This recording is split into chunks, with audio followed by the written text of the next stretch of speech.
शीतल सावंत महापौर व दत्ता बहिरट पाटील उपमहापौर राष्ट्रवादी कडून पदासाठी उमेदवार 6 फेब्रुवारीला राजकीय सामना रंगणार।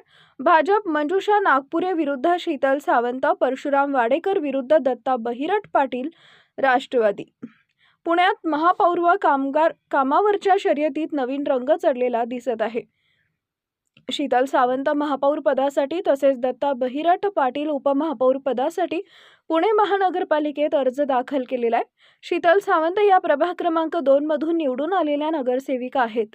तसेच प्रभाग क्रमांक 7 मधून दत्ता बहिरट पाटील हे दुसऱ्यांदा नगरसेवक म्हणून निवडून आलेले आहेत। यापूर्वी त्यांनी विधी समिती अध्यक्ष म्हणून पुणे महानगरपालिकेचं कामकाज पाहिलं होतं।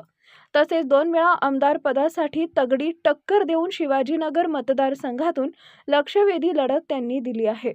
पक्ष आदेशाप्रमाणे सावंत व बहिरट पाटील यांनी अनुक्रमे महापौर व उपमहापौर पदासाठी अर्ज दाखल केलेला आहे। परंतु राजकारणात कधी काही होऊ शकतं असं म्हटलं जातं। संख्याबळ कुणाचं किती असलं तरी शेवटी निवडणुकीचे जे निकाल लागेल त्यांची निवड निश्चित असेल। परंतु एकंदरीत त्यांनी महापौर पदाच्या लढतीमध्ये उतरल्यानं पुण्याच्या राजकारणात नवीन रंगत दिसून येत आहे। यावेळी आमदार चेतन तुपे, सुनील टिंगरे, गटनेते निलेश निकम, हर्षवर्धन मानकर, अंजली ओरसे आदी मान्यवर उपस्थित होते। Subscribe now and press the bell icon. Never miss an update.